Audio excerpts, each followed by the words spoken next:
মানুষ বড়ই বিচিত্র প্রাণী। সব সময় লড়াই করতে থাকে, সব সময় চেষ্টা করে যাতে সেই শ্রেষ্ঠ হয়, চেষ্টা করে যাতে তার সামনে সবার মাথা নত হয়। তাই সবার আগে শক্তি অর্জন করার চেষ্টা করে। সে শক্তি অর্জন করেও নেয়, আর তারপর ভয় দেখিয়ে সবাইকে নিজের সামনে নত করে। কিন্তু একটা গুরুত্বপূর্ণ কথা ভুলে যায়, বুঝতেই পারে না। দেখুন, আমি আপনাকে একটা উদাহরণ দিই। আপনি নিশ্চয়ই বৃক্ষ এবং তার ডালপালা দেখেছেন, যা ফলের ভারে নিচু হয়ে যায়।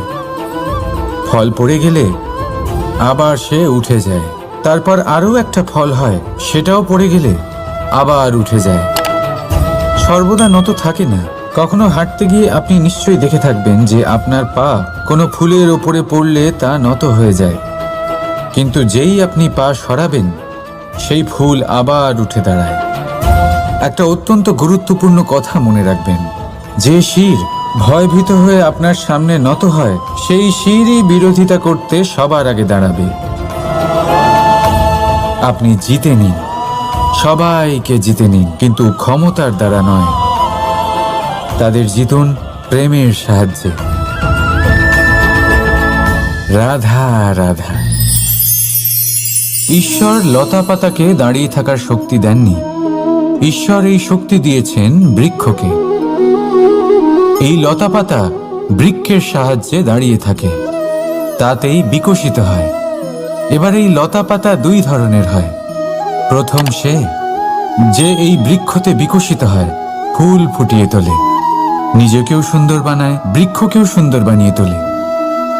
দ্বিতীয় সে যে বৃক্ষকে পুরোপুরি শুকিয়ে দেয়, তার প্রাণ শক্তি তার থেকে কেড়ে নেয়, আর শেষে নিজেও ধ্বংস হয়ে যায়। তাই মনে রাখবেন, যে ব্যক্তি সবসময় আপনার সাথে থাকে, সবসময় আপনার সম্বল হয়ে থাকে, সবসময় সে আপনাকে সাহায্য করে, আর যদি আপনি তার সাথে ছলনা করেন, আপনার অন্ত নিশ্চিত। এরকম কখনো করবেন না। সেই ব্যক্তিকে ভালোবাসা দিন, সম্মান দিন, আর আমার সাথে প্রসন্ন হয়ে বলুন, রাধা রাধা। কখনো আপনি কোনো কুমোরকে দেখেছেন যারা মাটির পাত্র বানায়? প্রথমে সে ভিজে মাটি মাখে, তারপর তাকে গড়ে, তারপর তাকে চাকায় দিয়ে সঠিক আকার দেয়। যদি আকার ঠিক না হয়, তা তক্ষুনি ঠিক করে দেয়, কারণ সে এটা জানে যে একবার এটা আগুনের তাপে দিয়ে দিলে, একবার এটা শুকিয়ে গেলে, তারপরে এর আকার কখনোই বদলানো যায় না। এখানে লুকিয়ে আছে একটা শিক্ষা, সমস্ত মাতা পিতার জন্য একটা শিক্ষা। মাতা পিতাও তো এরকমই হন। তাদের নিজেদের সন্তানকে সঠিক সময় মতো শ্রেষ্ঠ শিক্ষা দেওয়া উচিত। মাতা পিতা যেন কখনো তাদের বিধাতা না হতে চান, কিন্তু প্রতিটা মুহূর্তে সবসময় চেষ্টা করুন তাদের সঠিক পথ দেখানো। কখনো কোমলতা দিয়ে, কখনো ভালোবাসা দিয়ে, আর কখনো কঠোর হয়ে। তার জীবনকে, তার ব্যক্তিত্বকে আকার দেওয়ার চেষ্টা করুন। কারণ যেমন মাটি একবার শুকিয়ে গেলে তারপর সেই পাত্রের আকার বদলানো যায় না, ঠিক সেইভাবেই আয়ুর বৃদ্ধির সাথে সন্তানের শিক্ষা কখনোই বদলানো যায় না। তা মনে রাখবেন। রাধা রাধা। আপনি কি কখনো কোনো প্রজাপতি দেখেছেন? ভালো নিশ্চয়ই লাগে। আসলে প্রজাপতি কার না ভালো লাগে? ছোট হোক বা বড়, প্রজাপতিকে সবার ভালো লাগে। এবারে ভাবুন, এই প্রজাপতির সূত্রপাত কি করে হয়? এই প্রজাপতি শুরু হয় একটা গুটি থেকে, যেখানে সে সুরক্ষিত থাকে। গুটি ভেঙে যখন সে এই সংসারে আসে, তখন একটা কীট রূপে থাকে। কীট যে ভূমির ওপরে চলাচল করে, যে বৃক্ষের পাতার ওপরে সুরক্ষিত থাকে। তারপরে তার মধ্যে আসে আরো একটা পরিবর্তন, তার ডানা গজায়। তখনই সে প্রজাপতি হয়। তখন সে খোলা আকাশে উড়ে বেড়াতে পারে। সুন্দর সুন্দর পুষ্প থেকে সে মধু পান করে। কখনো ভেবেছেন যে প্রজাপতি ছাড়া আর কেউ এটা পারে না কেন? কারণ সে সেই গুটি থেকে বেরোতে পারে। যদি সে সেই গুটি থেকে নাই বেরোতো, সে উড়তেই পারত না, কখনো প্রজাপতি হতেই পারত না। আমাদের সাথেও ঠিক এটাই হয়। আমরা সবসময় সেখানেই থাকতে চাই যেখানে আমরা সুরক্ষিত থাকি।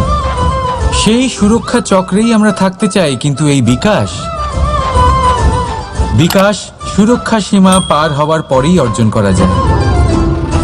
তাই যদি আপনি জীবনে বড় কিছু করতে চান, মহান কাজ করতে চান, নিজের ব্যক্তিত্ব তৈরি করতে চান, তাহলে এই সুরক্ষা চক্র ভুলে যান। সুরক্ষা সীমা লঙ্ঘন করুন, এগিয়ে যান, প্রতিকূলতার সম্মুখীন হন, কঠিন পরিস্থিতির সম্মুখীন হন, সাহস করে এগিয়ে চলুন, আরো শক্তিশালী হয়ে উঠুন। তবেই আপনি জীবনে কিছু করতে পারবেন, তবেই আপনার ডানা গজাবে, আর তবেই আপনি এই সুন্দর আকাশে উড়ে বেড়াতে পারবেন। রাধা রাধা। আমাদের কোনো স্থানে পৌঁছতে গেলে একটা মাধ্যমের প্রয়োজন হয়। কিছু মানুষ এই মাধ্যমকে রাস্তা বলে, কেউ পথ বলে, আবার কেউ বলে সরণি। মানুষ নিজের লক্ষ্যে পৌঁছানোর জন্য এই পথেরই খোঁজে থাকে, কিন্তু মানুষ একটা কথা বুঝতে পারে না, যে এই পথে এগোতে গেলে এই পথকে পিছনে ঠেলাও অত্যন্ত প্রয়োজন। যদি এটা করার ক্ষমতা আপনার না থাকে, তাহলে আপনার পথ আপনাকে লক্ষ্যে পৌঁছতে দেবে না। দ্বিতীয় কথা, যদি নিরন্তর চেষ্টা আপনি করতে পারেন, যদি সেই ক্ষমতা আপনার মধ্যে থাকে, তাহলে আপনি যখন চাইবেন, যেখানে চাইবেন, নিজের পথ নিজেই বানাতে পারবেন। রাধা রাধা। আমাদের সব থেকে ভালো লাগে বিজয়, সব থেকে অপ্রিয় হলো পরাজয়। কিন্তু আপনাকে একটা কথা বলে দিই, হার নামক কোনো পরিণাম হয়ই না। যাই পরীক্ষা থাকুক না কেন, হয় সেটা জয়তে পরিবর্তিত হয়, নয় সেটা আমাদের কোনো শিক্ষা দিয়ে যায়। তাই কোনো কিছু নতুন শুরু করার আগে কখনো সংকোচ করবেন না। হয় জয় আপনাকে বিজয়ীর মালা পরাবে, নয়তো এই হার আপনাকে অমূল্য কিছু শিখিয়ে যাবে। রাধা রাধা। এই ছোট কাঠের ডাল দেখতে পাচ্ছেন আপনি? একটা বৃক্ষ থেকে এরম হাজার হাজার ডাল পাবেন, যা দিয়ে আপনি আগুন জ্বালাতে পারবেন, যা নিজে জ্বলে আমাদের ভোজন বানাতে সাহায্য করে থাকে, যা নিজে জ্বলে অন্ধকারে আমাদের আলোকিত করে। যদি এটাই অন্যভাবে দেখা যায়, তাহলে এমনই এক ছোট্ট ডালের টুকরো একটা ছোট্ট ফুলকিতেই নিজের সাথে হাজার হাজার বৃক্ষ জ্বালিয়ে দিতে পারে।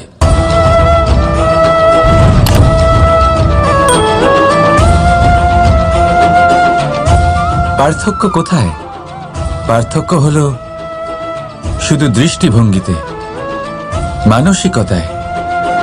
যদি এই মন শীতল রাখেন, শান্ত রাখেন, তাহলে অসংখ্য মানুষের জীবন আলোকিত করবেন। যদি ক্রোধ আর অহংকারের আগুনে জ্বলতে থাকেন, তাহলে শুধুমাত্র বিনাশ করবেন। সিদ্ধান্ত আপনার। রাধা রাধা। আজ বিজয়া দশমী, সেই দিন যবে শ্রীরাম রাবণকে বধ করেছিলেন। এ হলো সেই দিন যেদিন শ্রীরাম লঙ্কা জয় করেছিলেন। লোকে বলে এটা খারাপের বিরুদ্ধে ভালোর জয়ের প্রতীক। এটাকে দেখার আরো একটা দিক আছে। আগে হ্যাঁ, এটা ভালোবাসার জয়ের প্রতীক, এটা পরিবারের জয়ের প্রতীক। আপনি তো নিশ্চয়ই জানেন যে রাবণ মহাজ্ঞানী ছিল, মহা শক্তিশালী ছিল, মহাদেবের পরম ভক্ত ছিল রাবণ। এবার যে ব্যক্তি কৈলাস পর্বত তুলতে পারত, সেই ব্যক্তি নিজে এক কাটা বৃক্ষের মতো শ্রী রামের চরণে পড়েছিল। কেন?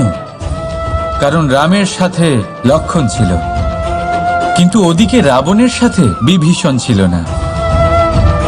একদিকে এক পরিবারের মধ্যে ভালোবাসা ছিল, কিন্তু অপরদিকে আর এক পরিবারের মধ্যে দূরত্ব বাড়ছিল।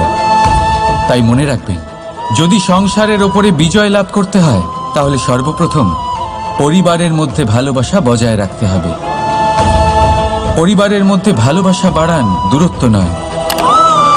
আপনি সব সময় সুখী থাকবেন আর জীবনের সমস্ত বাধা আপনি অতিক্রম করবেন। রাধা রাধা। আপনি কি কখনো শুনেছেন হরিণ সিংহের থেকে পালানোর বদলে তার সাথে লড়াই করেছে? হরিণ সিংহকে আক্রমণ করেছে, কখনো শুনেছেন? কখনো না। কিন্তু এরকম হতেই পারে, এরকম হয়েই থাকে। আর এটা তখনই হয় যখন হরিণের শাবক বিপদে পড়ে। যখন তার সিংহের কবলে পড়ার ভয় থাকে, তখন হরিণীও এসে সিংহের সাথে লড়াই করতে থাকে। কারণ সে একজন মা, আর মা তার সন্তানের জন্য সবকিছু করতে পারে।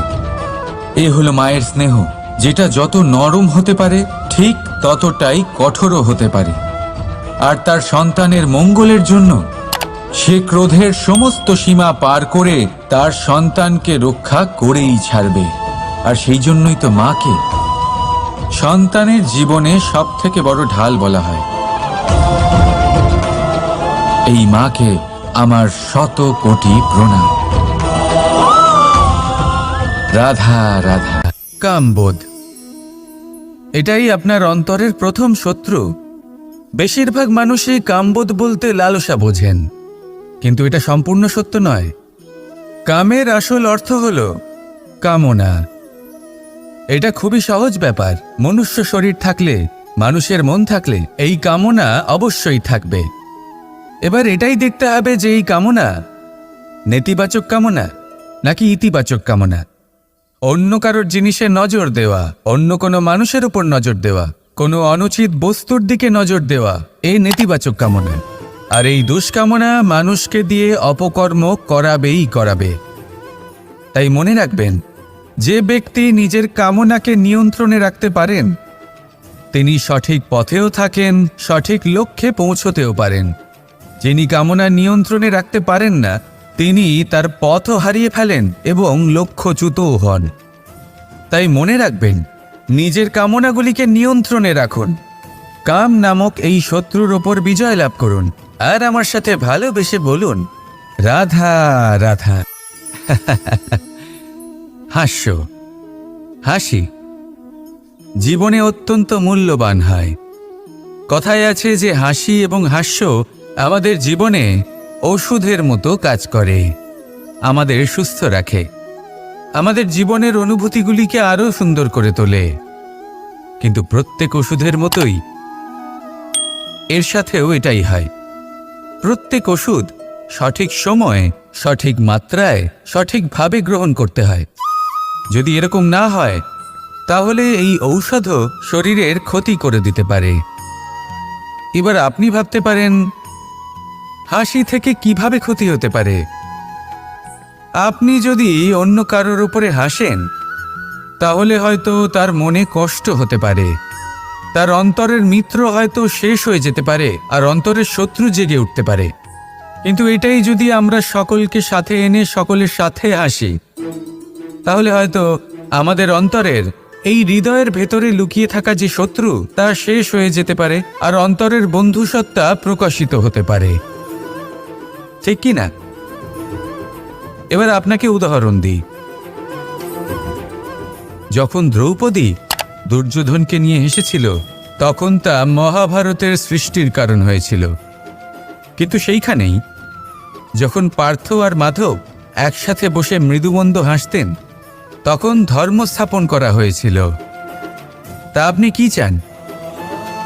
কাউকে নিয়ে হেসে তাকে আঘাত করতে চান, নাকি সকলকে একসাথে এনে তাদের হাসিয়ে তুলে ধনাত্মক প্রভাব ফেলতে চান? সিদ্ধান্ত আপনার। আসুন আর আমার সাথে ভালোবেসে বলুন, রাধা রাধা। মাঝে মাঝে কিছু মুহূর্তের জন্য চোখ বন্ধ করে ধ্যানের বেদিতে বসে ধ্যান করতে চেষ্টা করুন আর বোঝার চেষ্টা করুন যে আমরা সর্বপ্রথম কি দেখতে পাচ্ছি, কি অনুভব করছি। আপনি দেখতে পাবেন সবার আগে আপনার চোখের সামনে আপনার দুষ্কর্মগুলিকে,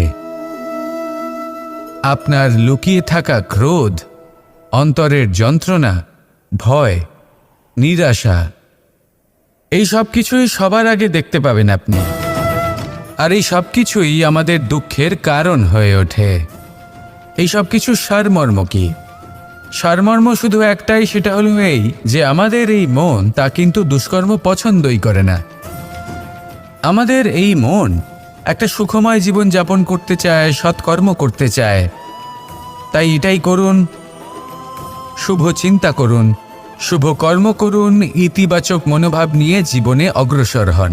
তারপর চোখ বন্ধ করে অন্তরে দেখতে থাকুন। দুঃখের আভাসই পাবেন না। এই মন প্রসন্নতা এবং প্রেমের দ্বারা পূর্ণ হবে এবং বারবার বলে উঠবে, রাধা রাধা। ছোটবেলা থেকেই আমি গরু চড়িয়ে অভ্যস্ত, সেই জন্য সকলে আমাকে গোপাল নামে ডাকত। কিন্তু গোপাল হয়ে আমি একটা অমূল্য শিক্ষা লাভ করেছি। আমি দেখেছি যে গৌশালাতে অনেক বাছুরের মধ্যে একটি গাই তার নিজের বাছুরকে অবশ্যই চিনে ফেলে।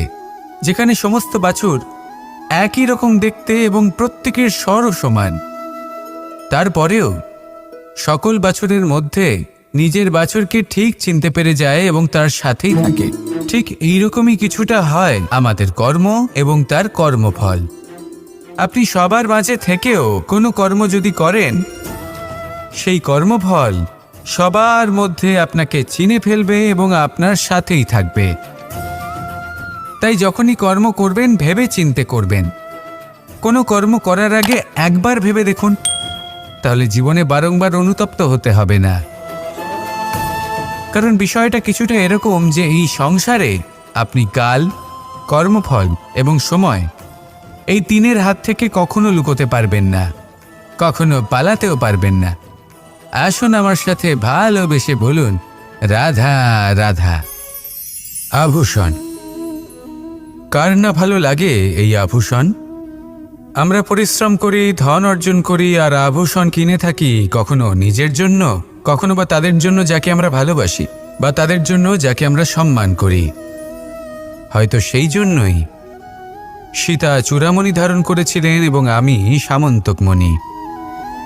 কিন্তু এটাই কি সেই প্রকৃত আভূষণ যা আপনার মূল্য বৃদ্ধি করে? না। শ্রীরামের আভূষণ হলো ওনার নম্র ভদ্র ব্যবহার। মাতা সীতার আভূষণ হলো ওনার সততা, ওনার নিষ্ঠা, ওনার ত্যাগ। অর্জুনের আভূষণ ছিল ওনার একাগ্রতা। রাধার আভূষণ ওনার প্রেম। এই আভূষণ কোথাও নেই, আপনার মনে আছে। যদি আপনার মনে মিষ্টতা থাকে, তা শান্ত হয়, তাতে সততা থাকে, নিষ্ঠা থাকে এবং প্রেম থাকে, তাহলে আপনার অন্য আর কোনো আভূষণের কোনো প্রয়োজন নেই। আপনি যতই ভিড়ের মাঝে থাকুন, আপনার ঔজ্জ্বল্য চোখে পড়বে। আসুন আর আমার সাথে ভালোবেসে বলুন, রাধা রাধা। সুখ এবং দুঃখ, এই দুই হলো আমাদের জীবনের অবশ্যম্ভাবী এবং গুরুত্বপূর্ণ অঙ্গ। আমাদের সকলের জীবনে কখনো সুখও আসে, আবার কখনো দুঃখও আসে।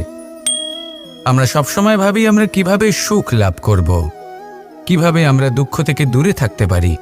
আর এই জীবনে যা কিছুই ঘটুক না কেন, সেই সব কিছু আমরা সুখ এবং দুঃখের মাপদণ্ডে মেপে থাকি। এবার এখানে একটা ছোট্ট বিষয় আছে। এটা ভেবে দেখতে হবে যে কে আসলে সুখী ব্যক্তি। সুখী ব্যক্তি হলেন তিনি যিনি নিজের জীবনে নিজের কর্মের বিশ্লেষণ করে থাকেন, সেই বুঝে পদক্ষেপ নেন। উনি কি করতে চলেছেন সেটা উনি জানেন। আর যদি ওনার কোনো দোষ থাকে বা ভুল থাকে, তাহলে সেগুলো শুধরে নিয়ে এগিয়ে চলেন। সেই জন্য উনি সুখী হন। অন্যদিকে যে ব্যক্তি দুঃখী, তিনি কি করেন? তিনি নিজের ওপর নয়, অন্যের ওপর নিজের নজর রাখেন যে তিনি কি করছেন, কিভাবে কর্ম করছেন, ওনারা অন্যের নিন্দা করেন, অন্যের সাফল্য দেখে ঈর্ষা করেন, ক্রুদ্ধ হয়ে যান, ওনাদের বাধা দিতে চেষ্টা করেন। সেই জন্যই তো ওনারা দুঃখী হন। এই সংসারে এমন অনেক ব্যক্তি আছেন যারা এই কারণে দুঃখী নন যে তাদের জীবনে দুঃখ আছে। তারা এই কারণে দুঃখ পান কারণ অন্যের জীবন অনেক বেশি সুখের। দেখুন, শেষ পর্যন্ত আপনাকে নিজের কর্মের প্রতি মনোসংযোগ করতেই হবে, অন্যের প্রতি নয়। কারণ আপনার জীবনে আপনার কর্ম হলো এমন একটা জিনিস যা আপনার নিয়ন্ত্রণে আছে। নিরন্তর চেষ্টা করতে থাকুন, নিজের কর্মকে বুঝতে শিখুন, শুধরে নিন, নিজেকে শ্রেষ্ঠ করে তুলুন। তখন সাফল্য নিজে থেকে আপনার কাছে আসবে, আর এই মন প্রসন্ন হয়ে বলবে, রাধা রাধা। প্রেমের পরিভাষা আসলে কি? ভিন্ন ভিন্ন ধরনের ব্যক্তি, ভিন্ন ভিন্ন ধরনের প্রেমী, আলোচক বিভিন্ন ধরনের পরিভাষা প্রদান করেন এই প্রেম নিয়ে। কিন্তু প্রত্যেকের মনেই কখনো কখনো এই প্রশ্ন এসেছে, এই ভালোবাসা আসলে কি? নিজের প্রিয়তমকে জয় করাই কি প্রেম? চার হাত এক হয়ে যাবার নামই কি প্রেম? নিজের আবেগ ব্যক্ত করাই কি ভালোবাসা? না, প্রেমের অর্থ কাউকে লাভ করা নয়, বরং তার মাঝে বিলীন হয়ে যাওয়া। যদি কারোর হাত ধরে থাকি তাহলে আজীবন তার সাথে পথ চলা হলো প্রেম। প্রেম শুধুমাত্র সেটা নয় যা প্রেমী আর প্রেমিকার কেশদামে মালা বেঁধে দেয়। মাতা পিতার জন্য দিনরাত পরিশ্রম করা, নিজের পরিবারের জন্য দিনরাত পরিশ্রম করা, সেটাও প্রেম। নিজের বন্ধুদের জন্য, আপনজনের জন্য সবকিছু উজাড় করে দেওয়ার নাম হলো ভালোবাসা। নিজের মাতৃভূমির জন্য সাহসের সাথে লড়াই করা এবং আনন্দে নিজের জীবন ত্যাগ করে দেওয়াও কিন্তু প্রেমের নামান্তর। সেই জন্য যারা বুদ্ধিমান ব্যক্তি তারা কখনো প্রেমের পরিভাষা খুঁজতে চান না, কারণ তারা জানেন যে এই প্রেম কতটা বিশাল। তারা জানেন যে এই প্রেম হলো এক বিশাল সাগর যাকে নিজের মুঠোয় ধরে রাখা যায় না। সেই জন্য এই প্রেমের সাগরে ডুবে যান এবং সকলকে ভালোবাসতে শিখুন। যদি সবাইকে ভালোবাসতে পারেন তাহলে তাদেরও কল্যাণ হবে, যারা আপনাকে ভালোবাসে তাদেরও কল্যাণ হবে যাদেরকে আপনি ভালোবাসেন, আর আপনারও কল্যাণ হবে। আর তখন এই মন ভালোবেসে বলবে, রাধা রাধা। এই সংসারের অন্তের, এর বিনাশের প্রারম্ভ কিভাবে হয়? কোনো যোগের মাধ্যমে? কোনো ভয়ানক অসুরের আগমনে? নাকি প্রকৃতির রাগের কারণে? না, এই সংসারের বিনাশের প্রারম্ভ হয় আমি থেকে। এই আমি, এই তুমি, এটা আমি করেছি, ওটা তুমি করেছো, এটা আমার, ওটা তোমার, আদি ইত্যাদি। এই ভাব যখন মনে বাসা বেঁধে নেয়, সর্বপ্রথম ঘর ভাগ হয়, তারপর বসতি, তারপর প্রাণ, আর তারপর দেশ, আর সবার শেষে সমস্ত সংসার ভাগ হয়ে যায়। আর এই ভাগ হয়ে যাওয়া শেষে মনোমালিন্যে পরিণত হয়। এখন এমত অবস্থায় কি করা যেতে পারে? কিভাবে বাঁচা যায় এই পরিস্থিতির থেকে? কিভাবে দূরে থাকা যায় এই বিনাশের থেকে? উত্তর সেই একটাই, করুণা। একে অপরের দরকারগুলি বুঝুন, একে অপরের সমস্যাগুলি বুঝুন, একে অপরের দুঃখের সাথী হয়ে দাঁড়ান, একে অপরের সুখের ভাগীদার হন। আর শেষে যখন এই আমি আমরাতে পরিণত হবে, তখন এই বিনাশ নিজে থেকেই দূরে চলে যাবে। তাহলে আমরাতে বিশ্বাস করতে শিখুন, আর আমার সাথে ভালোবেসে বলুন, রাধা রাধা। আপনি এমন অনেক মানুষকে দেখে থাকবেন যারা এই সংসার ত্যাগ করেছেন, নিজেদের ঘর বাড়ি সমস্ত সম্পর্ক ছেড়েছেন, বেরিয়ে পড়েছেন শুধুমাত্র ঈশ্বরের খোঁজে। মন দিয়ে সেবা করেছেন, কিন্তু তাও ওনারা কখনো ঈশ্বরের দর্শন পাননি। উল্টে মনে অসন্তুষ্টি আরো বেড়ে গেছে। কেন হয় এমনটা? একটা গুরুত্বপূর্ণ কথা মনে রাখবেন, সেই ঈশ্বরই আনন্দ। ধ্যানের অর্থ হলো মনে আনন্দের জাগরণ করা, আর সেবার অর্থ হলো সেই আনন্দকে সবার মধ্যে ভাগ করা। তাহলে যদি আনন্দকে জাগ্রত করো আর সবার মাঝে ভাগ করে দাও, তাহলেই ঈশ্বররূপী আনন্দ তুমি অবশ্যই পাবে। রাধা রাধা। যদি আমাদের জীবনে কোনো শিল্পই না থাকে, তাহলে আমাদের জীবনটাই নীরস হয়ে যাবে। এখন যদি সবাইকে আমি জিজ্ঞেস করি সব থেকে বড় শিল্প কি, তো কেউ বলবে চিত্রশিল্প, কারণ তা ওনার মনকে আনন্দ দেয়। কেউ বলবে যুদ্ধ শিল্প, কারণ তাতে বিজয় প্রাপ্ত হয়। কেউ বলবে ভবন নির্মাণ শিল্প, কারণ তাতে ছাদ পাওয়া যায়।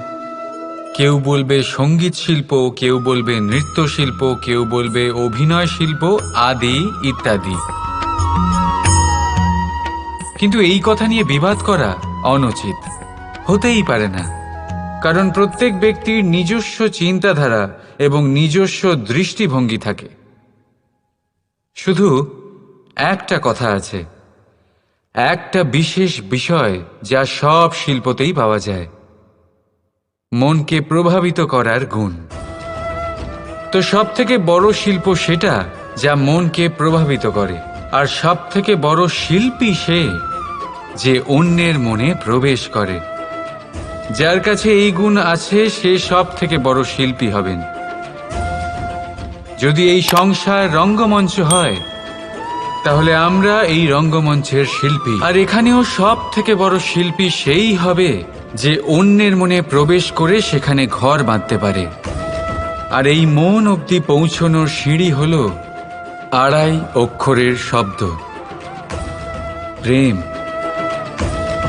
তাহলে প্রেম করতে থাকুন, প্রভাব বিস্তার করুন।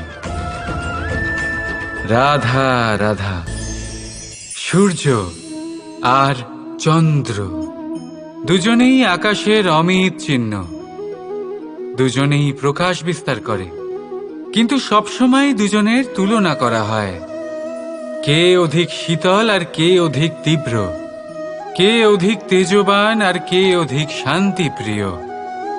এবার এই তুলনা করা কি উচিত কাজ? কখনোই না। কারণ এই দুজনেই যতই প্রকাশপুঞ্জ হোক, কিন্তু এই দুজনেই ভিন্ন। দুজনেরই নিজের নিজের মাহাত্ম্য আছে, আর দুজনেরই নিজস্ব সময় আছে আলোকিত হওয়ার। তাই এদের তুলনা করা অনুচিত। ঠিক সেইভাবেই আমাদের জীবনেও তুলনা করা অনুচিত হবে। নিজের তুলনা অন্য কারোর সাথে কখনো করবেন না। আর যদি অন্য কেউ আপনার তুলনা অন্য কারোর সাথে করে, তাতে মন দেবেন না। কারণ এই তুলনা থেকে নিজেকে হীন ভেবে নেওয়া আপনার জন্য ক্ষতিকর। এটা আপনার জন্য লাভজনক নয়। শুধু চেষ্টা করতে থাকুন, নিজেকে বিস্তার করতে থাকুন, আর অপেক্ষা করুন সঠিক সময়ে। কারণ সঠিক সময় আসলে আপনি নিজের গুণ, নিজের দক্ষতা অবশ্যই দেখাতে পারবেন। রাধা রাধা।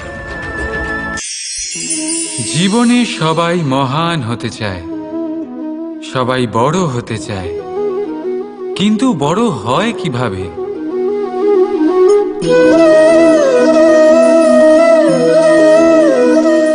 এটা আমার হাতে কি বলুন তো? সর্ষে বীজ? না, এটা হলো বটের বীজ।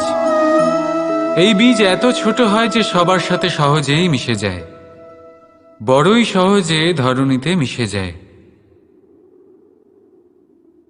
কিন্তু যখন এটা বৃক্ষরূপে বড় হয়, আর তারপর যখন পড়ে যায়, সমস্ত পরিবেশকে কাঁপিয়ে দেয়।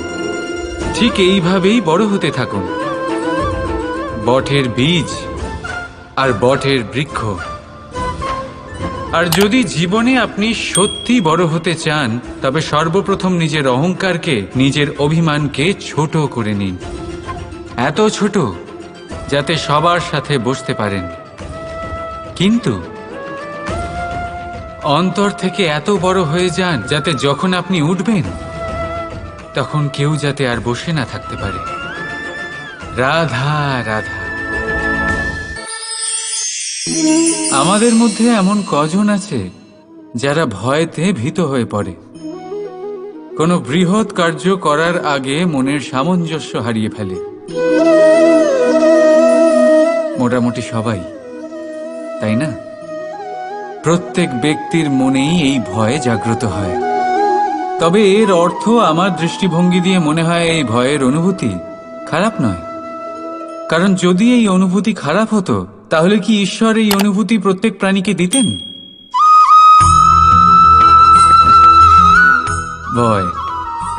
ভয়ের এই অনুভূতি আমাদের জন্য ভালো, অত্যন্ত আবশ্যক। মনে রাখবেন, যে কোনো কার্য করার আগে যদি মনে ভয় উৎপন্ন হয়, তাহলে এর অর্থ এই যে ওই কার্য করার সময় অনেক সংকটের সম্মুখীন আমাদের হতে হবে। আর সেই সংকটের সম্মুখীন হওয়ার জন্য আমাদের অত্যন্ত সাহসী হতে হবে। শুধুমাত্র এই কথা মনে রাখবেন, মনে সাহস জুগিয়ে এগিয়ে চলুন এই ভয়ের যাত্রাতে।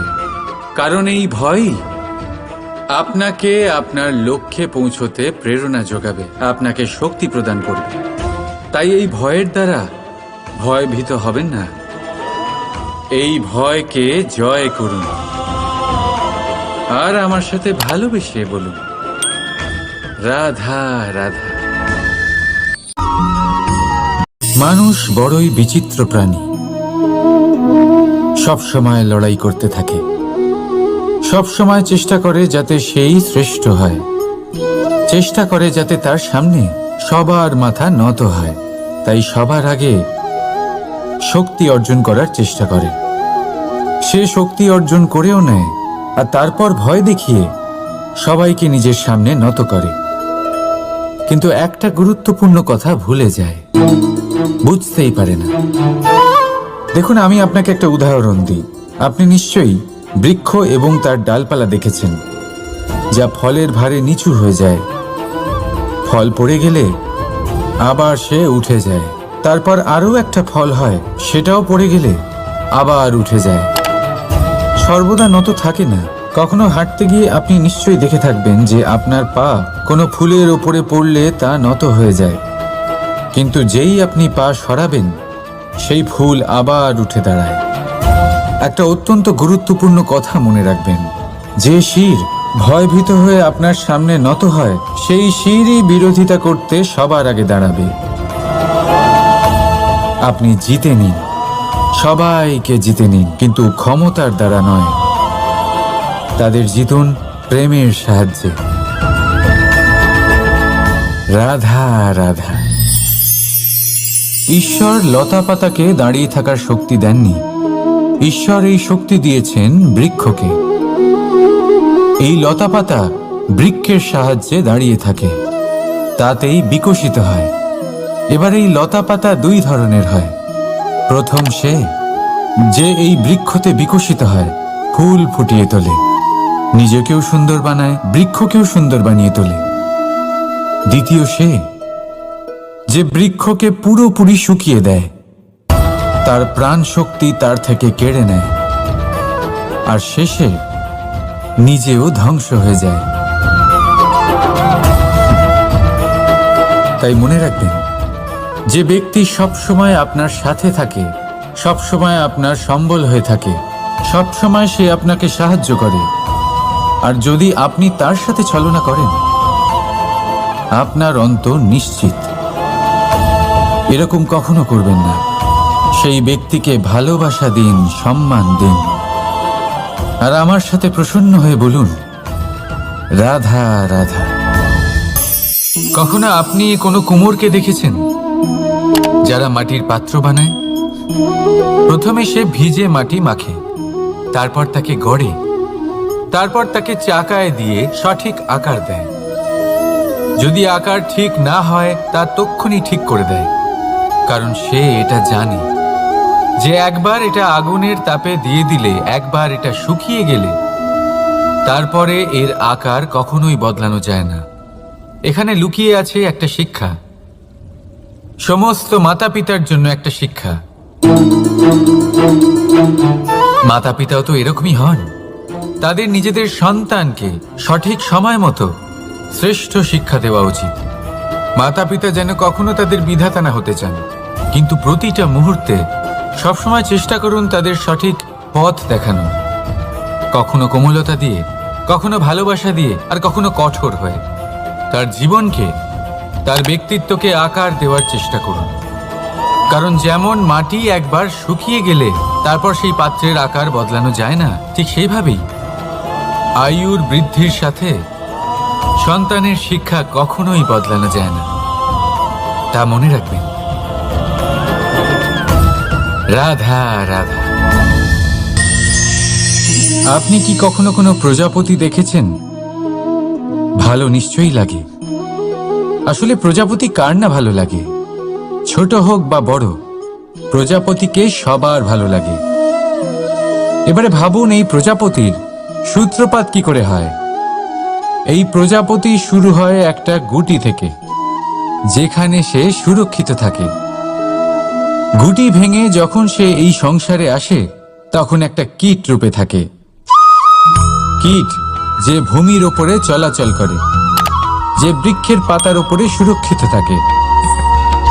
তারপরে তার মধ্যে আসে আরো একটা পরিবর্তন, তার ডানা গজায়।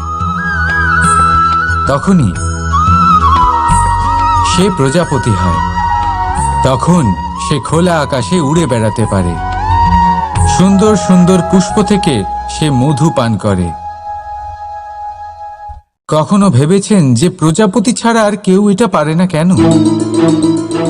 কারণ সে সেই গুটি থেকে বেরোতে পারে। যদি সে সেই গুটি থেকে নাই বেরোতো, সে উড়তেই পারতো না, কখনো প্রজাপতি হতেই পারতো না। আমাদের সাথেও ঠিক এটাই হয়। আমরা সবসময় সেখানেই থাকতে চাই যেখানে আমরা সুরক্ষিত থাকি। সেই সুরক্ষা চক্রেই আমরা থাকতে চাই, কিন্তু এই বিকাশ সুরক্ষা সীমা পার হওয়ার পরেই অর্জন করা যায়।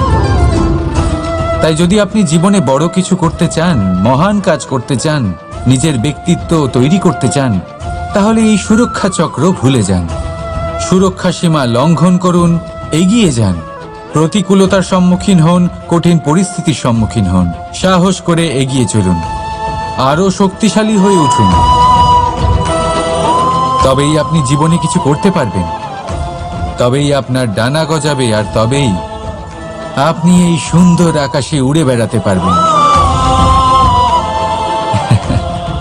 রাধা রাধা।